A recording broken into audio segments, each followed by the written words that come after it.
You know what they say, a glass of milk a day keeps the assassins away. Or maybe the DEA? Who's to say? There's a new nursery... Who's to say? New little nursery rhyme for you, pending here at the swamp. Honestly, this episode's gonna be kind of cracked, like, and not in a good way. Like, this episode's gonna be kind of heavy, so... But, introduce the show. Hi, hello, we're The Swamp. This is our podcast. It's an acronym. Stands for some whack-ass movie podcasting. And this week, we were trying to, start rounding off Introducing Month, which is actors' first appearances. And so we said, you know what's iconic? Natalie Portman in Léon the Professional. Neither of us had seen it. No, I had seen it. I fully... Oh, you had? I had seen, well, we'll get into, but I had seen the American version, the uncut, I'd seen the normal version that a lot of people really liked. I would assume that if you had seen the extended version, you wouldn't have said yes to doing this. No, so yeah, I think I had originally recommended it because I had seen it. I liked it. I think she does a great performance. It's a really notable first performance for an actress. I do want to say... 13 years old. The theme of this month is slowly shifting, or not so slowly shifting, from first appearances to, it's just fucking Bob month, bro. I was about to say. It is the severe, like, next week we might as well just redo The Incredibles to round it out with Edna Mode. Because the bobbage has been bobbing this whole month. I would say, like, kind of a stretch to say that Maggie Gyllenhaal's character in Monster House from last week had kind of a fucked up bob, but I would say she did. Something strange, yes. I would agree with you there. That's a whole character in itself. But, yeah, to jump in a little bit, I want to do some disclaimers, because I want to get better at sort of... At the top of the episode, if you know this movie, you might know a little bit about it, but I think both of us actually learned quite a bit this week, and this is, like, kind of... A lot. This might be more educational than our show typically is, but there are two versions of this movie that I would say have very different vibes. And it's just, it's 20 minutes of footage that they include in the director's cut or the international version. I do believe there's some discrepancy over, like, sometimes the movie's just called Léon, sometimes the movie is just called The Professional, and then sometimes the movie is called Léon the Professional. Like, I think the title reflects which edit you're getting. I don't really know. But we both watched the international director's extended cut for the purposes of this podcast, and we're gonna get into some topics regarding, like, the sexualization of a 12-year-old. Minors, like pedophilia, like, I know, censor the word so we don't get demonetized, but we don't make any money from this anyway, so I can say whatever words I want. Whatever. So, like pedophilia and, like, things that, not just things that happen in fiction, but, like, things that happen to real people in real life. Is, like, sort of a Harvey Weinstein, but, we're mixing some minors in there type situation. But, I just wanted everyone to know at the top, if that's the kind of stuff makes you feel icky or, like, really uncomfortable, as it should, but if you don't want to listen to that and you don't give a fuck about this movie, just move on. Go listen to one of our old episodes or something. But if you didn't know, I fully did not know, that this movie, this alternate version, and this truism about it, about this director and his life, really surprised me. So I think that this movie is something that not a lot of people know is actually fucked. Well, yeah. This movie's fucked. Considering that this movie has a 4.0 on Letterboxd, and I think movie people and movie Twitter are... I think movies people can be disgusting, but I don't think people on Letterboxd are disgusting. You're just nerds. Yeah. You know what I mean? For the most part, at least. But yeah, I think a lot for the most part, as I was scrolling through Letterboxd, I think it's so obvious which users saw which version, because so many people are writing really earnest reviews, and I really liked the original when I had first seen it. I didn't really think anything of it. But to sort of do a bit of a discrepancy for those at home who may not know, the original movie is basically... Natalie Portman, she comes from like, kind of a messy family. Her dad is, like, working with this fucked up DEA agent played by Gary Oldman, who's basically, like, using this guy to store drugs. He's, like, he's, like, in the drug ring, but he's also in the DEA type of guy. And basically, he tries to... Double agent. He tries to scam them, and he gets caught, so then Gary Oldman and his goons come up and fucking kill everyone in their whole family, but Natalie Portman, Matilda, she's out getting groceries, so she doesn't get killed.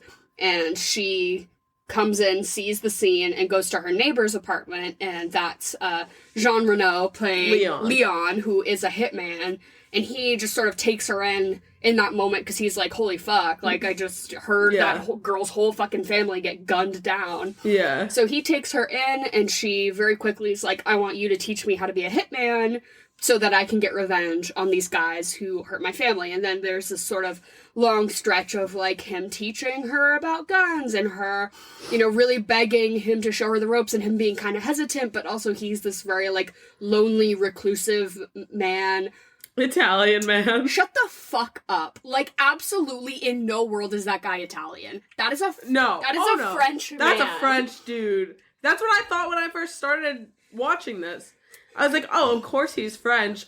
And then pops up, Danny Aiello, Sal's right? Pizza, yeah. He, like, goes to Little Italy to, like, get his jobs. And I'm like, in what fucking world? Absolutely not. No, that is a French man if I've ever seen one. But there is, in the original, there is some, like, you know, tension between young Natalie Portman continually sort of making these passes at Léon, who's, like, a literal 45-year-old man, and she's just sort of like, I think I'm in love with you, and he's like, well, you're a child and you don't know what love is, and she's sort of like, well... whatever. And that's about... Well, fuck me. That's about... Actually, no, fuck me, please. She asks him to have sex with her. Well, not in the original. So not in the... Oh, no, not in the original. So, well, I would consider the extended cut the original. To be the original, personally. yeah. Or, I guess I'll say... Yes. I'll say the American and then the international... extended, versions, I guess will be how I'll say it. Because, like, right now, the one that's on Netflix that you can watch, that's the quote-unquote American one. American version. Which is what most people know. Yeah.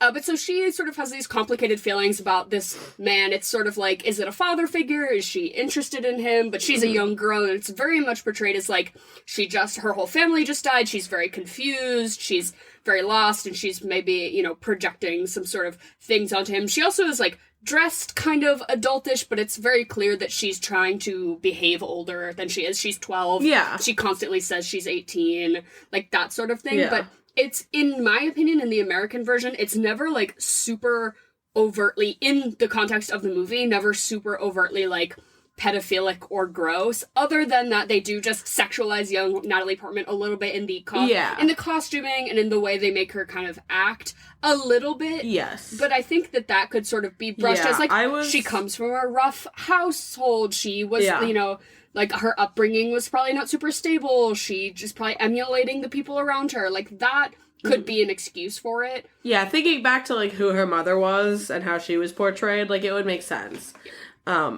But I was shocked to even see that there was this little, and this was probably the worst of it in the American version, which I understand why people would just brush it off if this was the worst of it. This kind of, like, she wanted to play a game with Léon. Yes. Where it's like they were playing dress up and she had to, like, you had to figure out who the other person was portraying. And she comes out as Madonna in a bra and, like, and singing like a virgin, and then goes to Marilyn Monroe doing the sexy happy birthday to JFK, which is, personally, I thought bad enough. And that's where it starts when you watch the international version, too. So I was like, okay, that's, like, pretty uncomfortable, but, like, not anything crazy. So if you watch the American version, I can see how you kind of skirt off of that, because that's, like, first 40 minutes and it's done. The international version just goes so downhill so fast. Yeah. I'll say, so, like, for those who've only seen the American version and, like, really like this movie or think highly of it and just didn't know any different, I will kind of be on the defense. Like, not that this movie is good, because it's not, it's fucked, but on the defense of people who didn't know better. I can see how that scene in particular, she comes out very over-sexualized, the camera angles are very uncomfortable. But to me, the first time watching it, I was like, oh, we're supposed to feel uncomfortable because that's how Léon is feeling. He's an adult man being like, I'm in this weird new, like, father-daughter pseudo-relationship and she wants to play this game and, like, this makes me feel weird, but I'm not a dad. I don't know what the fuck to say. Like, right? That kind of made a little bit of sense to me. The sexualization of her in that way, I was like, kind of made sense in the plot until, so basically the movie ends with Matilda goes off on her own to try to kill all the guys. They catch her. The whole DEA comes in basically and does a whole raid, and they get Léon, and Matilda escapes and she goes to a boarding school and is going to restart her life over, and Léon dies, and that's kind of the end. But so in the extended version, I think, you said it as a good point that is sort of like a turning point where once, you know, you start to get the ick, it really continues to solidify itself as being very intentionally gross and not for the purposes of driving the plot, because this movie is made by a pedophile. Yep. Mm-hmm. So, what's his name? Luc Besson. Luc Besson. I'm gonna say Besson because I'm an American, but I'm sure it's Besson. I would also love to disrespect him because I think he's disgusting. Of his IMDb, the only other thing that I think I've really seen of him is that fuck-ass movie Lucy, which we saw together when we were so high. We were 14 years old and so... Yeah, we went... Well, we saw that movie, like, really stoned, and I feel like we came down as the movie went on, and it was still... as bad as it was when I was stoned as to when I was sober. Yeah. And that was like the first iteration of me seeing a movie and being like, oh wow, this is a bad movie. Yeah. Like, even being a blasted 14-year-old couldn't save this movie, and that is a low bar. That is a low bar. Yeah. But to a little backstory, which you had sort of keyed me into this because you were like, hey bro, which version did you watch? And I was like, huh? Well, yeah. I was like, huh? 2 versions? And so you sort of gave me the down low of like, I don't think we watched the same movie, bro. So I had read your text, kind of got the down low, and then watched the international version on purpose so that we would kind of be on the same page and that I would just have both of those perspectives. Well, yeah. And we've watched 2 different movies before, and it's not a great podcast. Yeah. But so knowing what we now know, like every single little camera pan up her body just sent fucking shivers down my spine. Suddenly everything became so like just gross. So gross. And so basically the backstory is Luc Besson. He is a French director, and I know that there's some like age of consent law stuff in France that is like has been protested a lot of times because it's so low. That doesn't shock me. I don't know too much about it, but I know a lot of people like on Reddit that I was looking were like making excuses that it's like, this is just a European mindset, like that's why they cut it, Americans just don't get it. I'm like, no, it's not a European mindset if you're 35 and she's 12. Like, absolutely not. But basically if that's your European mindset, you guys need to be neutered. Yeah, but so basically what had happened in real life was Luc Besson, it was his second wife. His second wife, her name is Maïwenn. Maïwenn. She's also French, and she's also an actress. She was actually in this. She is the woman who's sleeping with the mob guy at the very beginning, and she sort of slips out and is just like, see you later, babe. Interesting, because I thought I knew her from something. So she's an actress. She's also a director and a filmmaker over in France, but they met when she was 12 and he was 29. And then she proceeded to have his baby when she was 16, and then they got immediately married. So it's like, yeah, she had the baby when she was 16, but that does not mean that that's when they started having sex. Like, that is not okay. No.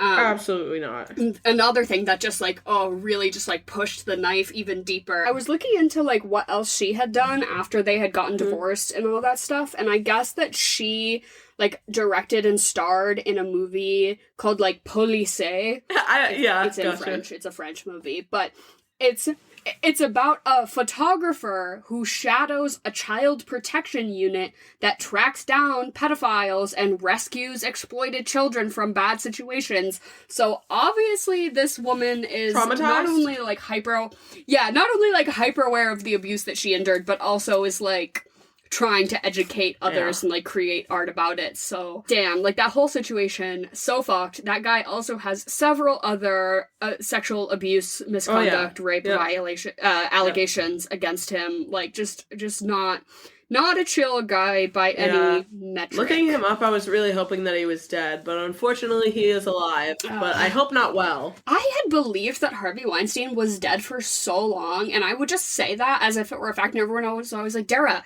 Harvey Weinstein is not dead, he's just in prison. And I was like, no, he died in jail. And everyone's like, no, he didn't. And I was like, well, it's true to me.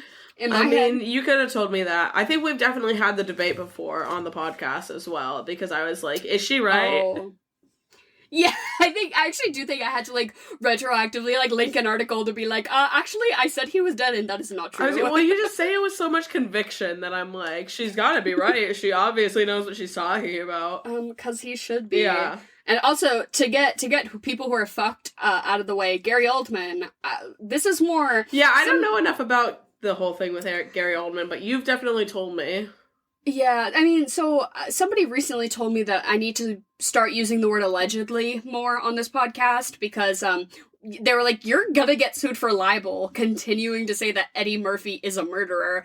He's an alleged murderer. And I was like, girl, I'll say whatever I want. Like again, who's gonna sue me? Who's gonna demonetize me? But allegedly, Gary Oldman, his ex-wife, accused him of having both emotionally and physically, abused her throughout their marriage.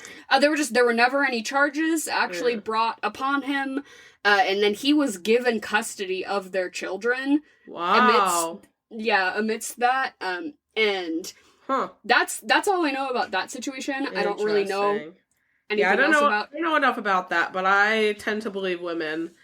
And with the way that he played this character, it wouldn't shock me that he could tap into that in his home. So the thing, though, that we not alleged, he did say, so we do know if woman abuser allegations, being a shitty person confirmed, he, in an interview, he defended Mel Gibson for being anti-Semitic racist piece of shit, basically, and he was like, everyone is so PC nowadays, and everyone's like, Gary Oldman, it's 2014.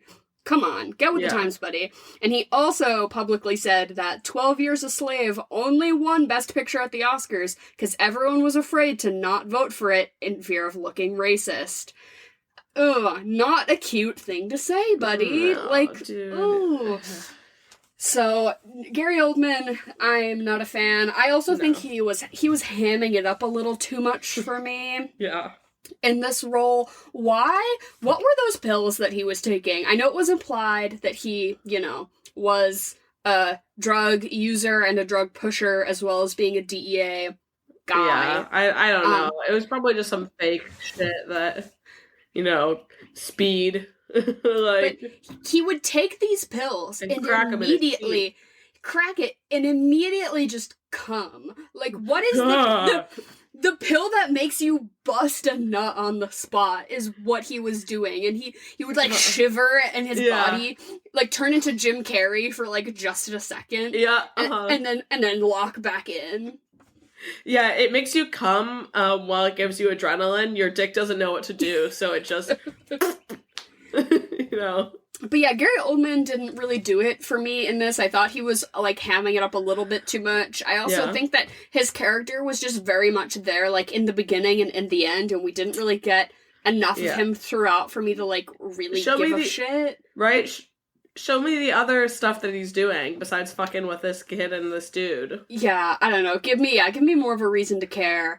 What did you think of, I don't know the guy's name that actually played Léon. Oh, Jean Reno. Yeah. The Frenchest name that you could possibly imagine. Yeah, I thought he was good. I thought that I read somewhere that he pretty actively made the acting decision to try to make Léon a little slower or a little more disconnected.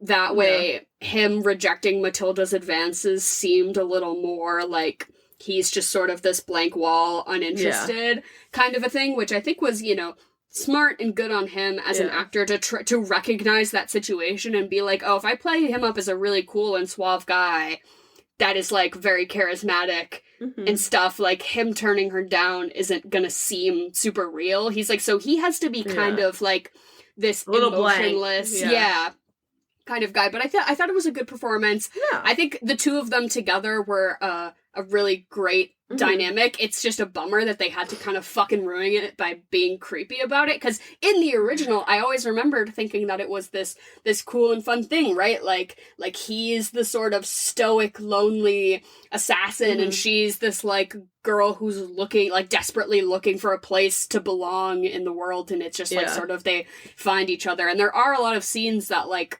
do feel very right and correct and make this movie like feel like it's on its way to be something really good. But the handful of scenes that are in the international version that are not in the American version are a series where they do a practice hit where Matilda goes in, she practices, running the scam with, like, fake bullets a bunch of times, and then he takes her out to dinner to sort of celebrate, and she's drinking a lot of champagne, and she at one point tries to, like, climb across the table to, like, kiss him or go at him, and he's, like, obviously been made kind of uncomfortable by this and is trying to kind of keep her tame, but it's like this very wildly inappropriate, like, them drinking champagne in this, like, elegant setting. And then it sort of ramps up again where he gives her this dress, and we see him gift her the dress in the American version, but we do not get the secondary scene where she then tries on the dress for him, and, like, it's this sort of charged situation where she, like, asks him to take her virginity, and he's like, no. Bro, what the fuck? Yeah. He's like, no, that's not okay. And she goes on this tangent of, like, everyone says their first time is uncomfortable and not special, and I want it to be with someone who I know would really take good care of me, and I think that should be you. And he's kind of like, no, I don't think that's a good idea. I think you just think that, but that's not a good idea. And but then she's like, but we just need to sleep in this bed together, basically. So she's so so they do that, which is, again, weird and strange. There's also this one scene where she's threatening to shoot herself, playing Russian roulette with him. Yes. Because she's like, if you won't love me, then life's not worth living, basically. Yep. And there was a bullet in the chamber. Like, she would have died. But he obviously, stops her. Yeah, and then it's also like he opens up to her and tells her why he went to New York when he was 19. Which, I think they could have just cut that out. I remember looking at a lot of people's reviews of this movie, and a lot of people cited this as, like, one of those movies they watched when they were really young, and it feels like it tuned them into, like, how movies could be cool and fun. Maybe this is a hot take. Besides all the other fucked shit about this movie, I thought the editing was really bad. I don't know. I didn't really have a thought about the editing per se. I do think that this movie is very stylish. It has some very cool shots, a lot of great blocking, good cinematography, very cool costumes. Both of our main characters are very, very stylish in that, like, early, late 90s, early 2000s way. I could see how it could kind of be grabbed onto as an aesthetic rather than an actual, like, good piece of media. And the thing that comes to mind specifically for this is, like, Lolita, right? Like, the Lolita-ification of girls who want to do, like, the coquette core. I mean, that's, like, what we call it now. But, like, the whole Lolita, Lana Del Rey aesthetic, right? Of, like, we take the fashion and we take the art and the visuals from it, but we aren't actually thinking about, like, what that piece of media is truly about, right? So I could see how a lot of people could watch this movie and be like, oh, so cool, assassin, cool costumes, looks nice, I love this, movies are awesome, without being like, there's something a little off here. And again, just fundamentally, it's just kind of, like, some of the action sequences are kind of cool, but it's just, I think that it really happened to hit a home run with some like very cool shots and cool styling, and that sort of eats everything else up. I made a list of people who need to go to jail. Okay. I had a running list. And so obviously, as we've discussed, the director, jail. Natalie Portman's parents or agent or whoever was in charge of keeping an eye on her. I get it. It's a big break movie, but you read the entire script. You read that whole thing. The entire script, which included originally a scene that got cut, right? Before it got shot, they wrote in the script that she asks him to take her virginity, and he doesn't say yes, but he doesn't say no, and then she starts doing it, and he's like, "Why do I deserve this?" Basically, and she's like, and they fully have. They do in the script originally, and it's super gross that both Luc Besson and his ex-wife Maïwenn have both said that this movie was written around their relationship. About their relationship, and originally, you know, the idea was conceptualized around the time when she was 16 and he was 30. Yep. So it's like, you can't argue that it's not creepy because he's literally basing it off of a actual pedophilic relationship that he's had. He had.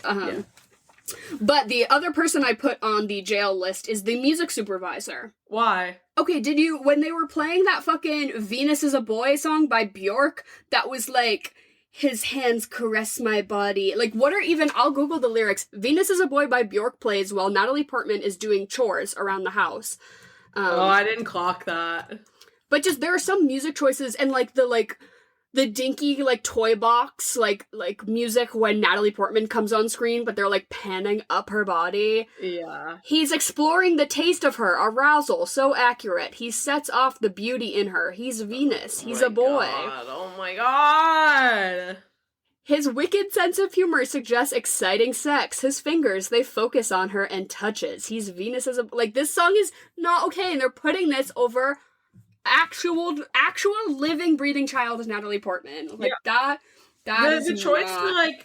the choice to put her in a tank top, no bra, was definitely, during that scene, definitely a choice. Yep. She's 13 years old, dog, like... Which, oh my god! The things like the music and the costuming in the American version feel like they could maybe be intentional to be like, okay, we're establishing her character that she really wants to act older, right? Yeah. And that we're just establishing her as this kind of like naive, but then you learn and you're like, oh, so it's like the actual filmmakers were the ones sexualizing her. Because for me, like the sexualization of a younger person on film can usually be like explained through the punishment of the characters who are sexualizing them, right? Yeah. So if something gross is happening to a young person in the film, hopefully in that same film, the person who is the perpetrator kind of gets theirs at some point, and we can sort of feel gratified as an audience, or at least as it's exposed, right, that they're being a fucking creep. But it's like, in this situation, it's not anyone in the movie, it's the literal filmmaker who's doing it. It just leaves you feeling so disgusting and dirty.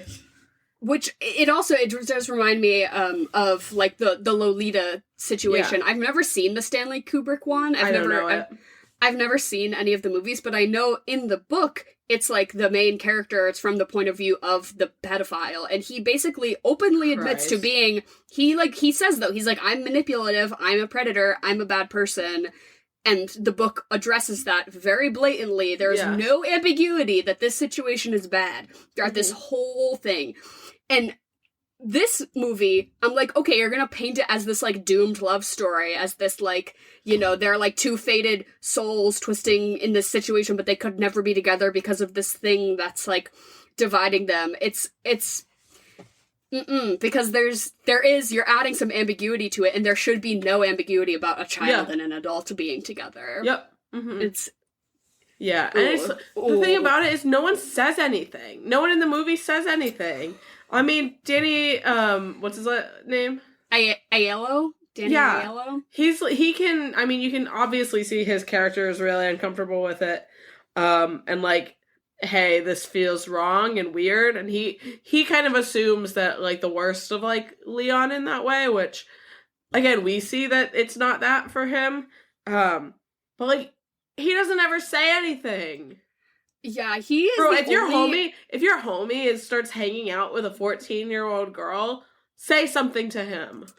Mm-hmm. Well, that's, like, not to be, like, hashtag all men, you know, not to project onto men, but I think a really revealing way to know about men and how they're, like, deeply shittier than you might be led to believe is what their friends' behavior that they excuse, right? Mm-hmm. You might think he's a really nice guy and he seems super chill and above board on all the things, but if he doesn't say something when his friends say shitty shit, do shitty shit, you're just as bad. And that's, I feel like, the bystander of, like, oh, I suddenly am losing a lot of respect for you because you're just, like, really passively letting this happen. Yeah. That's a red flag. But yeah, Danny Aiello is the only adult who ever adults even a little bit in this entire movie. Yeah. When at the very end, she's like, but I want to be a hitman. And he's like, go to school. Shut the fuck up, yeah. He like yells at her, he's like, here's $100, get the fuck out of here, go to school. Like, I'm not taking anything else as an answer. And I was like, thank God, fucking finally. I was trying to think of an intro that, like, said something about the mob wife aesthetic, because that's, like, really popping off on TikTok right now. It's like I was like, how do I relate, like, the mob wife aesthetic to introducing Jen? But there's really nothing mob about you. No. You might be, like, the anti-mob wife. Anti-mob. You're like the mom wife aesthetic. like the opposite. The only part of the mob wife aesthetic that appeals to me is, like, tracksuits, right? In The Sopranos. The clothes. Oh, well, I do like the tracksuits, but I like in The Sopranos when they just get to sit in the Italian restaurant all day and they just keep bringing them out, like, free appetizers, and they, like, drink their little martinis and, like, eat calamari all day because they, like, you know, they, like, know a guy. I'm like, that's all I want. I want a booth. I want to be, like, a booth wife, you know? Calamari and cannoli. Yeah. Yes. With, like, what's, like, a nice Italian cocktail? Yeah, like a limoncello or something. Just, whatever. But anyways, that was awful. Awful segue. Jen is here to do Chocolate or Vanilla, her interim podcast segment. She says two things. We're all going to say which one we like better. A, hi Jen, how are you? And B, is there a theme this week? A, I am really good. And B, there kind of is. So I've been taking a lot of long car rides lately. And I had the music vibe. So I'm going to do songs. And I started with the year 2000 and went to 2019. So, okay. So we're gonna kind of go chronologically up through the 2000s. So chocolate or vanilla? Chocolate. Vanilla. Chocolate. So from 2000, Drops of Jupiter by Train or Get Your Freak On by Missy Elliott. I learned recently that Drops of Jupiter by Train is about his mom who has cancer. And it's like, it's about his slowly dying mother, which is so sad. So now I'm never going to listen to that song and not be so depressed. So I'm going to pick Get Your Freak On by Missy Elliott. Sorry about your mom, Train, but that song is so sad now.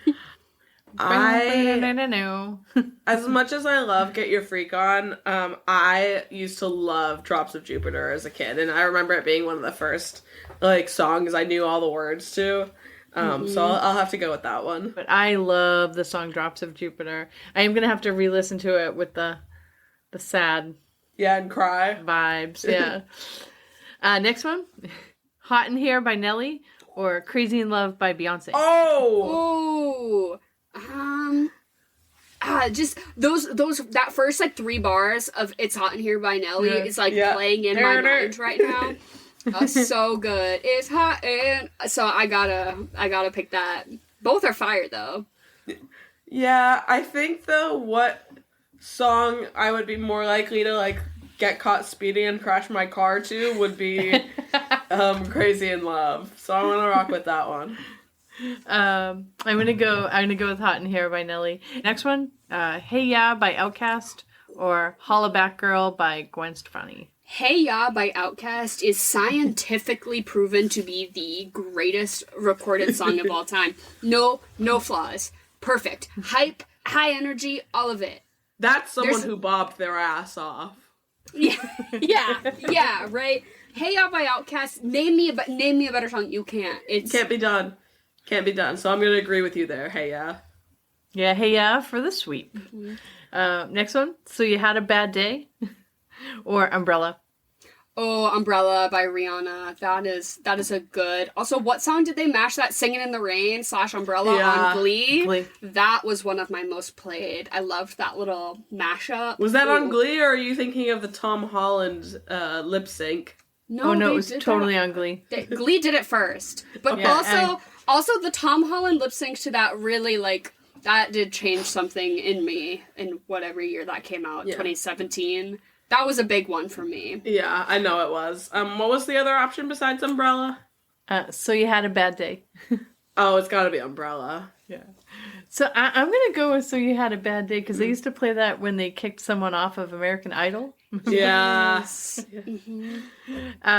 Sanjaya, when are you gonna come on the pod, bro? Yeah. Actually, sadly, Mandisa died yesterday. It was on. Remember her? Yeah. So sad. Just wow. The theme is death. Just you can edit that. Next one is No One by Alicia Keys or Poker Face, Lady Gaga. Oh, Poker Face, Lady Gaga. If we're building up into the 2000s, Lady Gaga. No One by Alicia Keys is one that you like try to sing in the car and you're like, ooh. If I'm gonna be punished in hell, they're gonna play me back a recording of my isolated vocals of me trying to do that, and like, yeah, that's gonna be bad. But I'll pick Miss Lady Gaga because she was like the first pop girly, I think, that was like really impactful to like, you know, you watching her like rise to stardom as a young person that I can remember. Like I feel like she's our generation's like Madonna or Britney. Absolutely. As much as Madonna hates to hear it, but like, did you see that video of her going around performing at Lollapalooza in like 2009? And she's on like the smallest stage. Yes. Ass crack hanging out. It's amazing. But yeah, I gotta go Poker Face. I'm a big Lady Gaga fan. Yeah. It's crazy that you pulled 2009 out of your pocket, because that is the exact year of Poker Face. Mm-hmm. Yeah. I'm gonna pick my girl Alicia Keys though. I love Alicia Keys. She's beautiful. Oh yeah. Next one is Dynamite by Teo Cruz or Rolling in the Deep by Adele. Oh, two really good picks from this time of my life. I remember I was like specifically in definitely like 6th grade in this moment. I'm gonna pick. Why did Rolling in the Deep just have like a grip on just everyone? Dynamite by Teo Cruz was fire, but I was never one of the kids who like went to the dances. Like I never went to the church basement dances, so I didn't really have. I had no use for that. That was more LMFAO. Yeah, right. But I'll pick Adele because I heard somebody recently like say that you can't compare Taylor Swift to another artist if the thought of her singing their music is like actually embarrassing. So like somebody comparing Taylor Swift to Adele is like think about Taylor Swift trying to sing any Adele song. That's so sad. Like no, so just end your comparison there, buddy. Yeah. I'm also gonna have to go Adele on this one. I didn't really listen to her last album, but I mean, 21 is a fucking all-around fabulous record. Yeah, and also Glee covered that too, of course. That's a great mashup. Yeah. Wait, no, is it Rolling in the Deep? What's the one that I'm thinking of? Santana and Mercedes and Britney in... they were in like the girls' side group. Yeah, the girls group. What is it? Someone Like You and... yes. Rumor Has It. That shit was gas, dude. Mm-hmm. Yeah. Now it's gonna drive me crazy what the name of their group was. Next one is Call Me Maybe or Radioactive by Imagine Dragons. Oh, fuck Imagine Dragons. I cannot think of anything worse. The Way Outcast is statistically the best song ever. Anything by Imagine Dragons is statistically made for a department store. Yeah. I cannot put up with that. What was my first choice, though? Call Me Maybe.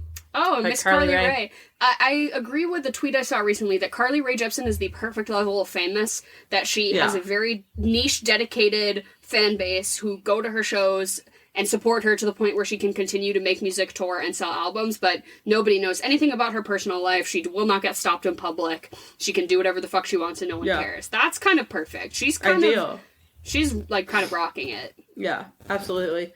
Both of these songs are, like, irritating to me, though. You know what I mean? I guess I'll go Call Me Maybe, because I'd rather pick a woman over a man. I am gonna go with Carly Rae, and then she did the theme song for the MTV reality show Siesta Key. No idea.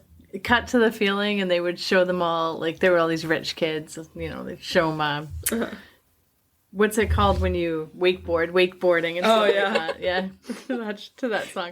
But that's not the song, it's Call Me Maybe. Next one is I'm So Fancy by Iggy Azalea. Or Watch Me Whip, Watch Me Nay Nay. Oh, these are both rough. But Iggy Azalea is, like, pretty questionable in the whole, like, black scent cultural appropriation sphere, right? I never really, like, read too deep into that, but it did always just seem like people who were criticizing her seemed kind of right. But I don't know enough about it to, like, have my own opinion. But I'm like, yeah, that seems kind of questionable. And she's always just like, I'm Australian. And I'm like, I don't think that excuses any of that. I don't think that means that you can have cornrows. Like, man, truly. That's not chill. But what was the other choice? Sorry. Watch Me Whip, Watch Me Nay Nay. I mean, at least there's instructions to that dance. You can't mess it up. Like, yeah. Unfortunately, I'm gonna have to go Iggy on that one, because I think that Fancy is at least a song. The other one's just not, like, a real song to me, you know what I mean? Yeah, I'm gonna agree with them. Next one is Panda or Love Yourself by Bieber. Oh, Panda. Remember Panda? Oh my god, Panda. Why did Panda. Why did that unlock something deep and sinister in my brain? Although I was only a believer for a very short moment in time, I will not deny it that I was a JB fan for a hot minute there. I quickly grew out of it, but I will stand by the Biebs. I will not. I have never liked Justin Bieber. I think he's pretty gross, pretty shitty dude, and he goes to that really spooky evangelical church. I am of the opinion that him and Haley were matched up through their church. Oh, yes. No, and I've read into it that he was supposed to be with someone else. Yeah. And like that they backed out at the last minute, and she was like the alternate because like, you know, her family donated less money to the church than this other, you know, whatever other famous family, and they literally like wed her off to him. Yeah. I totally believe that shit. Yeah. I hate Justin Bieber, so I will go with Panda. Well, I hate him for all those things you guys are saying, but we did have a Bieber phase in our house, so I'm going to go with Bieber. Last one. Havana by Camila Cabello. Oh, flop. Sorry. Or Old Town Road by Lil Nas X. Oh, and a star. A flop, and then a one-hit wonder that we all thought would stay that way, and yet he overcame it. I will always. Lil Nas... I saw him perform once, and he only had the one song, so he just came on and did the one song, and then he left, and it was, honestly, it was awesome. Fabulous. Loved it. Love that. Camila Cabello can fucking suck my left nut. She fucking sucks. Her music sucks. She's a flop. Her new rebrand that she's doing is stupid, and I'm annoyed. They need to drop her so fast. I'm so annoyed every time I see her. So. Yeah. I almost prefer JoJo Siwa's rebrand to hers. Oh my god. But yeah, I'll go Lil Nas X on this one. I just saw a video of the reaction when Lana Del Rey brought Camila Cabello out onto the Coachella stage this weekend. And there was a collective like, "Aw" from the audience. Like, oh. Yeah, literally. Yikes. Wow. I will also go with Old Town Road. So that's it for I was in the mood to talk about 2000 music. Songs. Slay. Love it. Alternate theme, death. You know, we love to find a through line. A really uplifting chocolate or vanilla and an otherwise pretty depressing episode of the podcast. Thank you, Jen, as always, for being here. We love you. We appreciate you. And we'll see you next week. Love you. Have a good night. Bye, Jen. Bye. What did you think about Natalie as the precocious child? Because I know you have a real issue with it. But I feel like this might not have pissed you off as much. Yeah, because she also wasn't so precocious as she was making as many mistakes as she was being wise beyond her years, right? She has her moments where she's like, ooh, I'm the smart little girl who's gonna weasel my way into this situation, and ooh, I'm gonna really figure it out. But then she also is making these huge blunders where she is trying to act so much older, and it's obviously not working, like in the dress-up scene, right? It's like she's making a fool of herself. So it's less precocious to me than it is more like that she is just this complicated and like unfigured out person, which that's how a real 12-year-old is. And I think her performance in this was great. It's really unfortunate. She has come forward in recent years and been like, yeah, she's like, I'm really grateful for that movie for giving me my big start. But she's like, that was, you know, made me feel like really insecure about my own sexuality and my body and myself. She's like, I really from that moment on only felt like I could take roles that were really serious, where I was being portrayed as very like respectable. She's like, because being sexualized in that way made me feel like I wasn't worthy of respect. Yeah. So she's like, so as a very, you know, young teen, feeling that way about yourself, like no young teenager should have to think that like meta, right? About like just your own body and what you're going through. And especially as a young actor, you're being put, you know, on a screen in front of people. So she said that she says she doesn't regret it, but that she certainly has some qualms about it now. She also called the film cringe, which I really like. She's like, she's like, you watch it now, it's a little cringe. And the director, he like did a response that basically was like, well, times change. Like social norms are very fluid and literally times change. Literally die. Right? Saying social norms are fluid. That's why it was fine for me to make my pedophilic movie. Like, so nasty. Just God. Disgusting. But I am like proud that she has said something, at least is feels comfortable enough in her position as a fucking top tier A-list celebrity to be like, that wasn't chill and I felt weird about it, and as a young kid that wasn't good for me. Because I think establishing that is like, hopefully less kids get into those kind of situations, right? Where they're, because you can have a film where a young kid plays a really serious role. Absolutely. But that doesn't traumatize them for life, right? Like, if it's a good, healthy work environment, you know, you've got set coordinators and therapists and, you know, people around. It's just really sad to think that, like, her parents were on set for all of that. You know what I mean? And I have a feeling that the conversation that went down was that they gave her more of a choice to do it or not to do it, and she probably didn't understand the kind of implications of what doing a movie that had this tonality about it, which just really sucks. And like you said, like, she doesn't regret it. That's fine for her. But I just feel really bad for her as an actress in that way. And it really does piss me off that knowing that she felt like she couldn't do any like silly movies or stupid movies, because I think Natalie Portman is so funny. One of my favorite SNL sketches is her rap that she did like 10 years ago or something like that. I've never seen this. I'll have to look at it. It's hilarious. Well, it was like a Lonely Island kind of one, okay. You know what I mean? Yeah. And she had just, I think, finished like law school or whatever. She was in her like really short hair era. And she just is like playing it really aggressive and like defending the Star Wars prequels. It's very funny. Oh, yes, Padme. I get it. Truly. No, I love that. But I do think about how, like, that response that she had of, like, I felt like I had to behave in this very, like, uptight, serious way in order to be respected after this movie. I'm like, damn, girl, you didn't have to go to law school about it, right? Like, you didn't have to, like, Harvardify yourself to, like, be respected. Cause it's, like, I'm interested. I really wish I knew what classes she took and what, like, her concentration and everything was. And I mean, because I'm sure that her experience in the industry definitely shaped that, so. Hopefully, like, media law, so that she can, like, be her own entertainment lawyer or something. Like, hopefully something that actually paid off. Hopefully she's not, like, a, like, divorce lawyer or something. Like, that would be so, like, what? Yeah, well, yeah. Okay, The Milk. Oh, yeah. I didn't love that. It's tired and played out.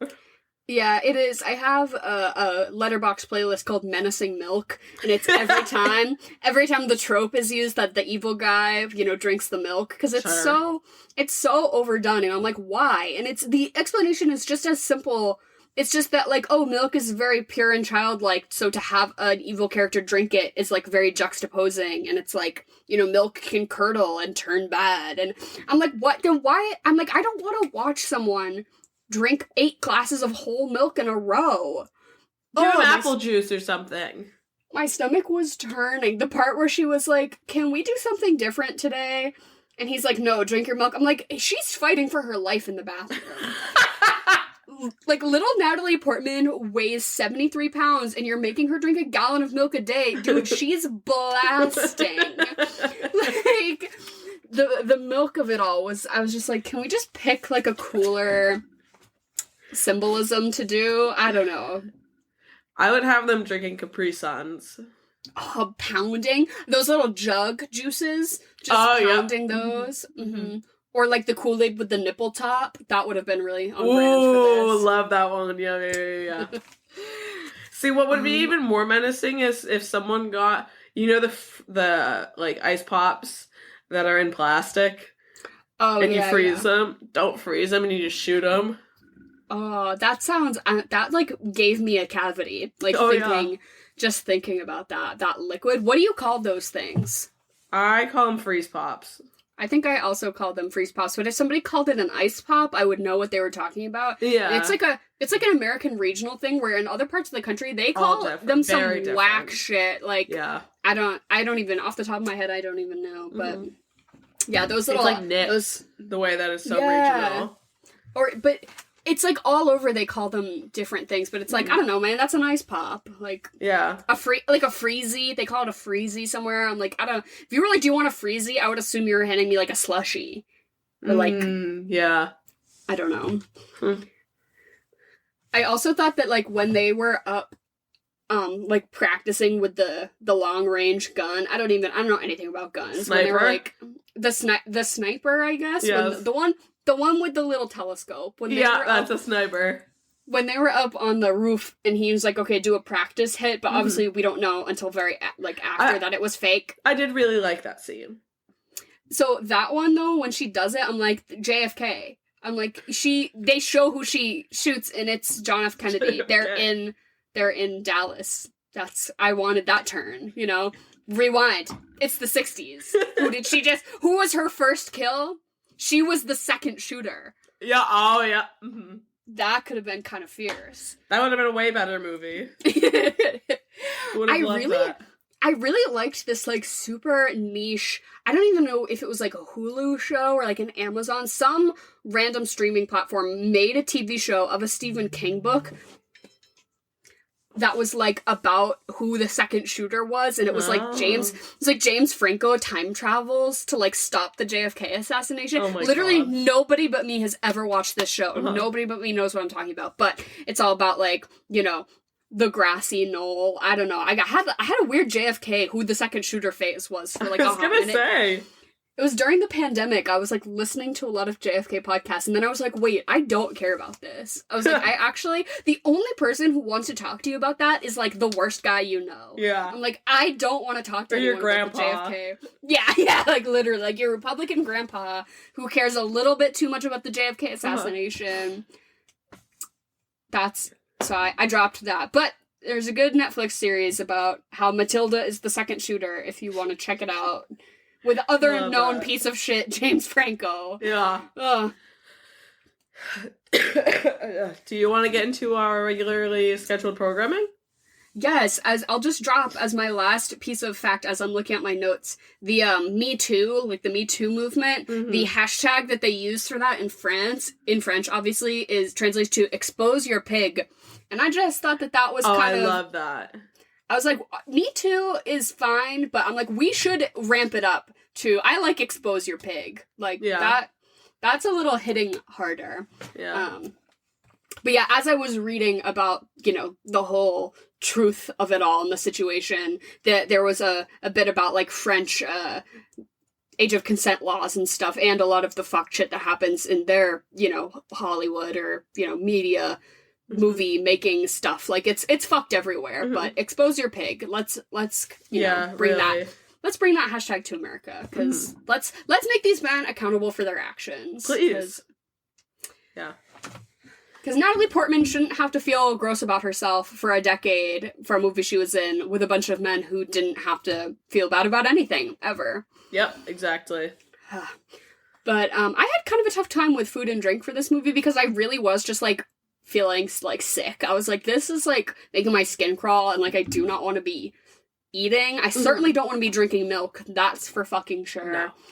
And I was trying to, like, think of something that was French but was trying to be Italian. Like, what is, like, a French food that is, like, trying to mask at... I'm like, what's, like, a French pasta dish? But I'm like, I don't know enough about cuisine to really... Yeah, I couldn't say. To really tell you. But I also... This is really awful, but I was like, what is the most, like, pedophilic drink? And I was like, wine coolers. No, literally. Like, hey, come back, we'll buy you wine coolers. And then I was like, that's awful. That's an awful thing to say. That's pretty bad. So I think you should have a nice glass of ice water. Yeah. And then maybe just, like, kill yourself or something. I don't know. Just, like, maybe, like, donate to a nice charity. I don't know. Like, I don't know what to tell you what to do. Because I had a plate of nachos in front of me while I watched this, and I was like, I can't eat this. Like, this is, like, I was feeling too icky. Yep, I believe it. So, yeah, like, a big ice water.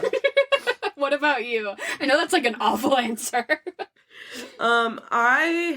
So I didn't have any issues with Léon as a character, personally. So I said, what do I want to feed him? And I'll feed myself. I think, like, a nice, like, sort of zucchini stuffed shell sounds really good. I love a stuffed shell. And I think that's what Danny's character would make for him. So I think you do that. And then...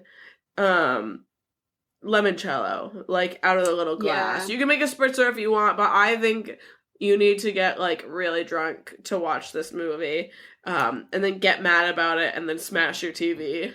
Yeah, right. Or write, like, a really angry letter to, like, some French officials saying how they need to arrest Luc Besson.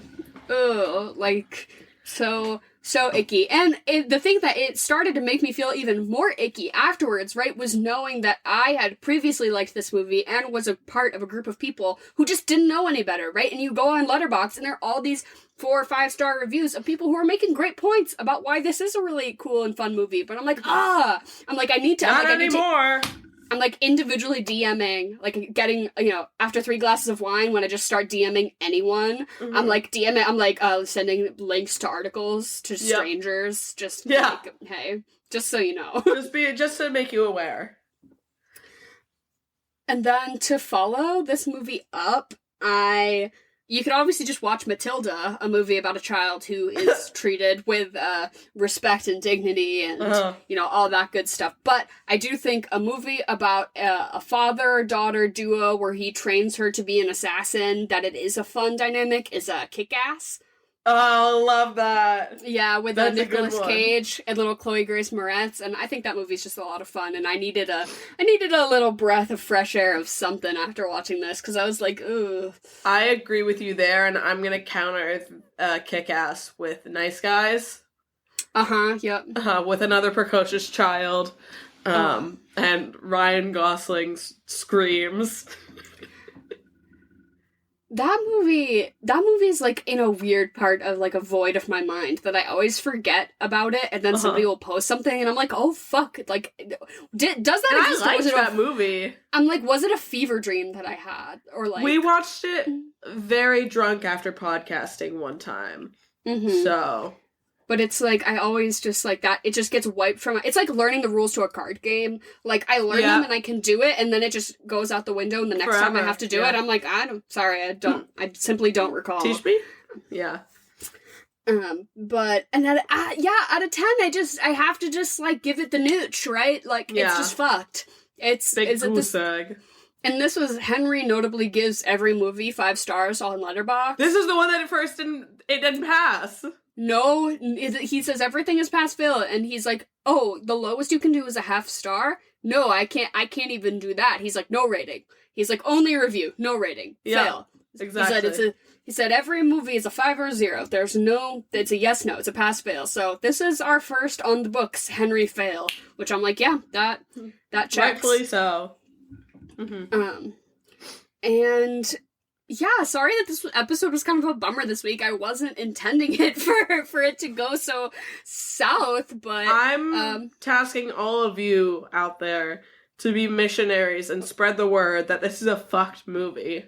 Yeah. Like, the untold truth of Léon the Professional. Because I would say, like, maybe people around the time it came out, like, knew about it. Like, but, like, certainly, I think enough time has passed that people are just sort of, like, have swept it under the rug. And I'm pretty sure Luc Besson is still, like, making films and shit. Oh, yeah. I know he has a production company that Netflix bought. Like, Netflix bought out his production company or something. So I don't know if he's still, like, working in the Netflix sphere, if he's doing his own thing. I don't really know. But he deserves to be blacklisted the same way that the Harveys, you know. And absolutely. Yeah. I clicked international version thinking there wasn't going to be that much of a difference. It was going to be some extra action scenes or a couple little interactions that weren't entirely important to the plot. But no, it was the whole plot.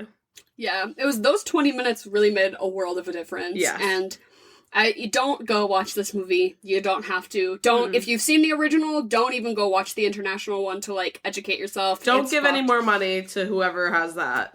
Yeah, you can also just, like, I don't know, read. There are YouTube videos that, like, show. You don't even have to. The scenes are fucking gross, too, and not good. Yeah. So it's not even. Go read about it somewhere.